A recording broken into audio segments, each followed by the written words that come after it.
Еще задолго до начала миллионного шествия журналисты региональных, федеральных и зарубежных СМИ начали освещать в прямом эфире происходящее в Грозном. Манифест против публикаций карикатур на пророка Мухаммада, да благословит его Аллах и приветствует, стал главной темой дня. Люди собираются здесь с утра в Грозном, уже перекрыты практически все центральные улицы. Я пообщался уже с 5 или 6 верующими, которые проходили здесь рядом, и ни один из них не забыл упомянуть, что в тот день, когда произошел теракт в Париже, когда произошло вот это варварское преступление, когда расстреляли журналистов Шарли Эбдо, они все также сочувствовали. События из столицы Чеченской Республики с самого начала транслировались в прямом эфире на каналах «Россия-24», Life News и других крупных вещателей. Чтобы показать зрителю весь масштаб митингов, в съемках задействовали даже вертолеты. В режиме реального времени происходящее в Чечне смогли увидеть и интернет-пользователи.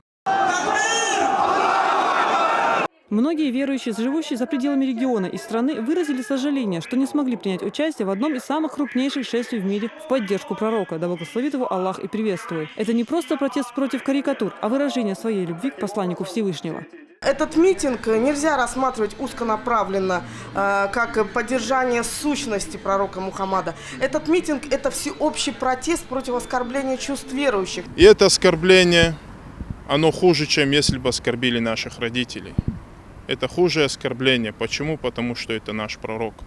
Это человек, который своим светом осветил весь мир. Ислам – это религия мира, и они мирным образом, хотя то, что там вот во Франции произошло, расстрел, что это неправильно, что вот нужно было провести таким образом мирным путем, что они против. Она оправдана тем, что действительно были оскорблены чувства верующих людей, и нам, как людям цивилизованным, сегодня никто не дает права оскорблять чувства верующих людей других конфессий. Более миллиона людей вышли сегодня на улицы Грозного. Эта цифра облетела все СМИ. Причем в рядах не только мусульмане, но и представители иных религий. Свое желание присоединиться к мирному маршу и поддержать последователей пророка, да благословит его Аллах и приветствует, в Инстаграм выложили и христиане.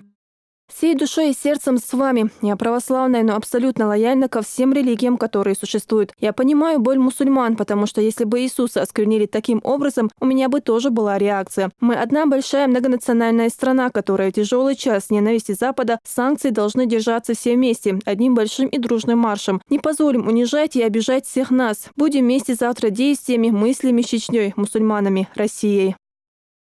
Мусульмане, выражаю вам свое уважение. Я христианка, но у меня много друзей-мусульман, поэтому поддерживаю ваш протест. Душой и сердцем я с вами. Мира всем и добра.